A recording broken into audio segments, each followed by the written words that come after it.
For more than 2 centuries, leaving Japan was forbidden, and if you had already left, coming home was punishable by death. It wasn't a wall to keep foreigners out.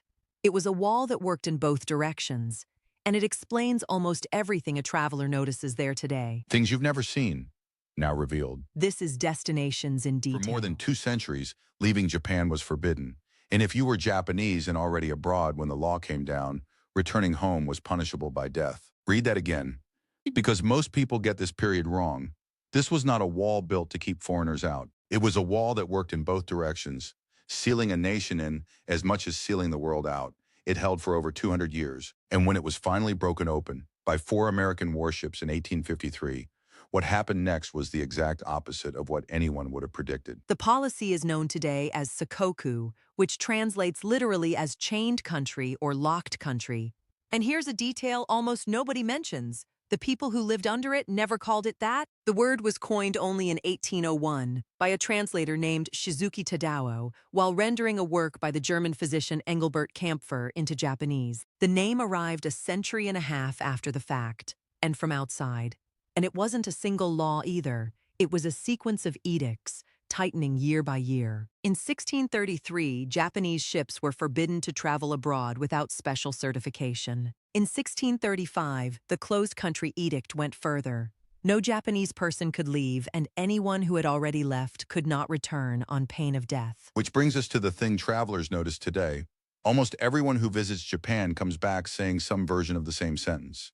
It feels like another planet, and what makes that striking is that these are usually people who have traveled widely, who have been to places with cultures wildly different from their own. And still, Japan is the one that produces that specific feeling of standing inside an entire system that was built along a different path. The food, the architecture, the way things are wrapped, the order of a train queue, the care given to details nobody will ever see. That is not tourist enchantment. It is a direct historical consequence, and we're going to trace it precisely. But first, the correction that separates a good account of this period from a lazy one. Japan was not completely sealed off. That is the single most common misunderstanding. Trade and diplomacy continued the entire time through rigidly controlled channels, essentially 4 doors. The Dutch at one specific point in Nagasaki, Chinese merchants in a walled enclave also in Nagasaki, Korea, and the Ryukyu Islands handled through vassal domains. 4 narrow, watched gateways for an entire country, and the most famous of them is the most remarkable. It was called Dejima, and Dejima was not a city or a district. It was an artificial island, deliberately constructed in 1634 inside Nagasaki Harbor, measuring roughly 220 meters by 175, smaller than a city block. The name means literally exit island. Dutch traders were confined there, and technically that patch of ground was not Japanese soil. Now consider what that means. For more than 2 centuries, virtually all Western science, medicine, and technology that reached Japan came through that one tiny gate. An entire nation connected to the rest of the world by an artificial islet you could walk across in 3 minutes. And the Dutch weren't chosen by accident. After the Portuguese brought Christianity along with their firearms, favor shifted to the Dutch, who traded without missionary work. But why would a country do this to itself? Lock its own door, forbid its own people from leaving, and give up everything the world had to offer? The answer involves civil war, religion, and a political calculation about survival. And it sets up the paradox that makes this whole story worth telling. The reason was stability. The Tokugawa shogunate had just emerged from decades of civil war, the Sengoku period, with battles such as Nagashino in 1575 and Sekigahara in 1600 that killed tens of thousands between them. The country was exhausted by war, and the absolute priority of the new government was never to return to it. In that context, the Christianity brought by Europeans was not treated as a matter of faith. It was treated as a political threat because it created in ordinary people a loyalty to an authority located outside Japan. The final trigger came in 1637 with the Shimabara Rebellion, a revolt of Christian samurai and peasants that the shogunate attributed directly to foreign religious influence. 2 years later, the Portuguese were expelled entirely and the door shut. And it stayed shut until the 8th of July, 1853, when 4 American warships sailed into Edo Bay, today's Tokyo Bay. They were steam-powered, trailing black smoke, and the Japanese gave them a name that stuck in history. Kurofune, the Black Ships. In command was Commodore Matthew Perry, and his message had no middle ground. Open your ports to trade or we attack. The following year, he returned with 9 ships to remove any doubt. And on March 31st, 1854, the shogunate, fully aware of the gap in military power, signed the Treaty of Kanagawa. The ports of Shimoda and Hakodate opened. An American consulate was established, and a door that had been locked for 200 years was opened by an ultimatum. And here's the paradox that makes this episode exist. Japan's response to that humiliation was the opposite of what you'd expect. The shogunate was deeply shaken, and looking at the world around it, saw exactly what was happening everywhere else. Colonization, India, Indochina, Indonesia, China being carved into concessions. So they made a decision that would define the century.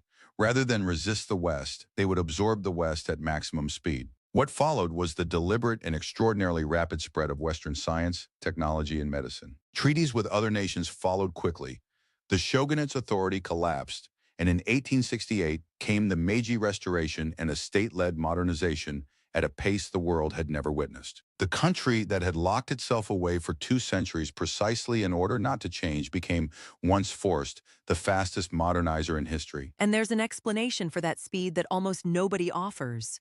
And it's the most elegant part of the story. Historians point out that the cultural and institutional foundations built during the closed period were exactly what gave Japan a solid base to adapt from, which means those 200 years of a locked door did not delay the race. They built the track. While the country was closed, it developed administration, education, craftsmanship, domestic industry, and social organization in a closed loop of refinement upon refinement. When the door opened, an unprepared country did not walk through it.